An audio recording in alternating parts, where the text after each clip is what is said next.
Hello, good morning. Ananya's ഫാമിലിയിലേക്ക് എല്ലാവർക്കും സ്വാഗതം. ഇന്നത്തെ ഒരു രാവിലത്തെ ഒരു വിശേഷങ്ങളാട്ടോ. കുറച്ച് രാവിലത്തെ ഭക്ഷണം ഉണ്ടാക്കുന്നത് കാര്യങ്ങളൊക്കെ നമുക്ക് വീഡിയോയിലേക്ക് പോവാം.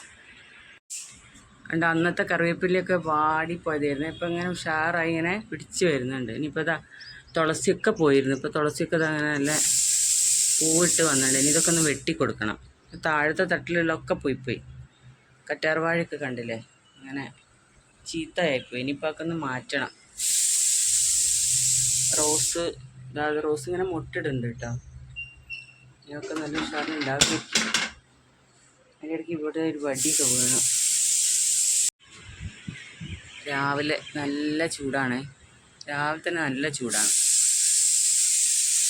പിന്നെ കണ്ടോ, കയ്പ ഞാനിങ്ങനെ നമ്മൾ കയ്പ ഉപ്പേരിക്കൊക്കെ എടുക്കല്ലോ, അതിന് നല്ല മൂത്ത കയ്പേൻ്റെ ഇരുന്നേ.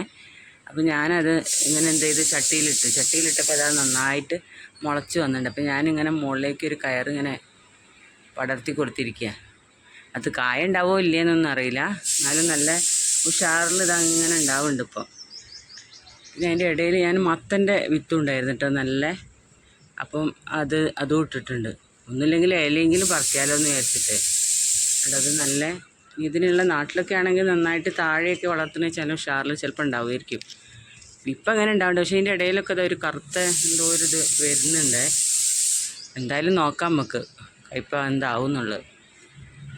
കായൊക്കെ ഉണ്ടെങ്കിൽ നല്ലതല്ലേ. മുകളിലേക്ക് അങ്ങോട്ടേക്ക് ഞാൻ വളർത്തി കൊടുത്തതാണ്. എൻ്റെ കുക്കറിൻ്റെ സൗണ്ട് കേൾക്കുന്നുണ്ട്. ഞങ്ങൾക്ക് കറി വെച്ചിട്ടുണ്ട് ഗ്യാസുമ്മൽ. ഇതാണ് ഈ ഒച്ചപ്പാട് ഇങ്ങനെ ഉണ്ടായിരുന്നു കുക്കറിൻ്റെ. ഞാനിപ്പോൾ കറി വെച്ചിരിക്കുക. പരിപ്പും പച്ചക്കായും തക്കാളിയും കൂടെ ഇല്ല. അപ്പോൾ അതുകൊണ്ട് ഞാൻ ഇങ്ങനെ മുളക്, ഇപ്പോൾ തേങ്ങാപ്പാലിൻ്റെ ഒരു ഇതാണുള്ളത് കേട്ടോ, വാങ്ങിക്കുന്നതിനുണ്ടല്ലോ, അത് കുറച്ച് ഒഴിക്കാമെന്ന് വിചാരിച്ചു. 5-6 വിസിലായി. രാവിലെ മറ്റേ വെള്ളക്കടലല്ലേ, പുളിച്ചന ലൈറ്റ് ഇട്ട്. ഇന്ന് രാവിലെ മോൾക്ക് സ്കൂളിൽ കൊണ്ടുപോകാൻ വേണ്ടിയിട്ട് കാബൂളിച്ചനേൻ്റെ കറിയും പിന്നെ ഇടിയപ്പമായിരുന്നു കേട്ടോ. ഇടിയപ്പം രാവിലെ അതൊക്കെ ഇടിയപ്പവും കറിയും കൊണ്ടുപോയി. ഇനി ഞങ്ങൾ രണ്ടുപേരും കഴിക്കാറുള്ളൂ. അപ്പോൾ ഇനി നമുക്ക് ഇന്നത്തെ പണികളിലേക്ക് കടക്കാം. ചീര അങ്ങനെ നന്നാക്കിക്കൊണ്ടിരിക്കുക കേട്ടോ. ചീര വാങ്ങിച്ചതിൽ മൊത്തം എന്താ പറയുക, കുറേ ചീത്തയായിട്ടുണ്ട്. വെറുതെ ആയിപ്പോയി. ഞാനിപ്പോൾ ഇങ്ങനെ പറയുന്നത് എടുത്തപ്പോൾ ഇങ്ങനെ ഇലയൊക്കെ ഇങ്ങനെ എനിക്ക് തോന്നുന്നു സീസൺ കഴിഞ്ഞ് തുടങ്ങിയെന്ന് തോന്നുന്നു, ഒക്കെ ഇങ്ങനെ പഴുത്ത് വരുന്നുണ്ട്. അപ്പോൾ ഞാൻ വെച്ചാൽ ചീരയൊക്കെ ഒന്ന് നന്നാക്കി വയ്ക്കാമെന്ന്. ഇതിലിപ്പോൾ 1/2 കിലോ ഉള്ളതിൽ 1/4 കിലോ പോലും കിട്ടുമെന്ന് തോന്നുന്നില്ല. ഇങ്ങനത്തെ ഇല ആയതുകൊണ്ട് ഇതൊക്കെ ഉണ്ടാക്കും. ഇങ്ങനത്തെ കളറൊക്കെ വന്നിട്ട് എന്നിട്ട് ഈ അറ്റത്തുനിന്ന് കുറച്ച് കിട്ടണുള്ളൂ. ഈ ഒരു ഇത്രയോ കിട്ടണുള്ളൂ. അപ്പം നമുക്കിത് ചീരയൊക്കെ അരിഞ്ഞ് ഉപ്പേരി വെക്കേനി. അപ്പോഴത് നേരത്തെ നമ്മൾ അരിഞ്ഞിട്ടുണ്ടായില്ലേ ചീരേൻ്റെ, ഉപ്പേരി വെച്ചു കേട്ടോ ഞാൻ.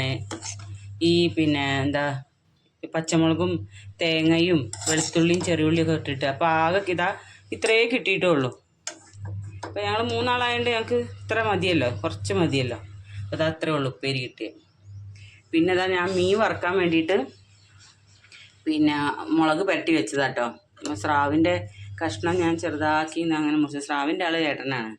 അപ്പം അങ്ങനെ ഞാൻ ചോറും കറിയൊക്കെ വെച്ച് കഴിഞ്ഞതിന് ശേഷം ഞങ്ങൾക്കൊരു ലേഡീസിൻ്റെ മിലൻ ഉണ്ടായിരുന്നു കേട്ടോ. അപ്പം എല്ലാ മാസവും 1-2 മിലനൊക്കെ ഉണ്ടാവും കേട്ടോ. അപ്പം ഞാൻ വേഗം പണിയൊക്കെ കഴിച്ചിട്ട് മിലനിന് പോയതാണ്. മിലനിന് പോയപ്പോൾ ഞാനൊന്ന് അവിടെ ഫോട്ടോ എടുക്കാനുള്ള പോയിൻ്റ് എല്ലാം ഉണ്ട് കേട്ടോ. അപ്പം ഞാനൊന്ന് വീഡിയോ ചെറുതായി ഒന്ന് എടുത്തു. പിന്നെ ഡാൻസും പാട്ടും ഒക്കെ ഉണ്ടായിരുന്നു കേട്ടോ. പിന്നെ അതിൻ്റെ ഇടയ്ക്ക് നമ്മൾ മെയിനായിട്ട് ഫോട്ടോ എടുത്ത് എല്ലാം നടന്നിട്ട്, അതെൻ്റെ അയൽവാസിയും കൂടിയാണ്. അപ്പം ഞങ്ങൾ ഫോട്ടോ ഒക്കെ എടുത്ത്, അപ്പോൾ പിന്നെ അവിടെ എന്താ പറയുക, പ്രാർത്ഥനയൊക്കെ ഉണ്ടായിരുന്നു, പിന്നെ ഡാൻസ് ഉണ്ടായിരുന്നു. അപ്പോൾ അതൊക്കെ കുറച്ച് ഞാൻ എടുത്തിട്ടുണ്ട് കേട്ടോ.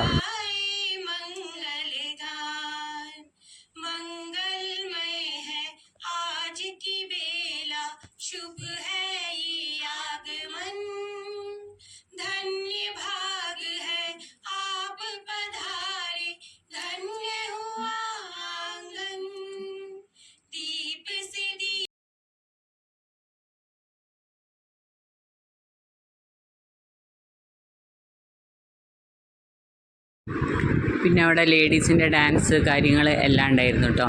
അപ്പോൾ എനിക്ക് പിന്നെ നമുക്ക് ലേഡീസിന് ഗിഫ്റ്റ് കിട്ടുന്നൊരു ഏർപ്പാടും കൂടി ഉണ്ട് കേട്ടോ, ഒരു കൂപ്പൺ സിസ്റ്റത്തിൽ. അപ്പോൾ കൂപ്പണിലെ നമ്പർ പ്രകാരം അങ്ങനെ എനിക്കും കിട്ടി ഇപ്രാവശ്യം പിന്നെ ഒരു ഗിഫ്റ്റ് കേട്ടോ. ഈ ഹാൻഡ് വാഷിൻ്റെ ഒരു ഡബ്ബയല്ല, ഒരു ബോട്ടിൽ, ഒരു ഹാൻഡ് വാഷിൻ്റെ ഒരു ബോട്ടിൽ എനിക്കും കിട്ടി. അപ്പം അതൊക്കെ കഴിഞ്ഞ് നമുക്ക് ഫുഡും കാര്യങ്ങളൊക്കെ ഉണ്ടാകും. അതൊക്കെ കഴിച്ചിട്ട് പിന്നെ ഞങ്ങൾ തിരിച്ച് വീട്ടിലേക്ക് പോരും ചെയ്തു കേട്ടോ. അപ്പോൾ ഇത്രയൊക്കെയുള്ള ഈ കുഞ്ഞു വീഡിയോ എല്ലാവർക്കും ഇഷ്ടപ്പെട്ടാൽ കമൻറ്റും ലൈക്കും ഷെയറൊക്കെ ചെയ്ത് സപ്പോർട്ട് ചെയ്യണേ. Thank you.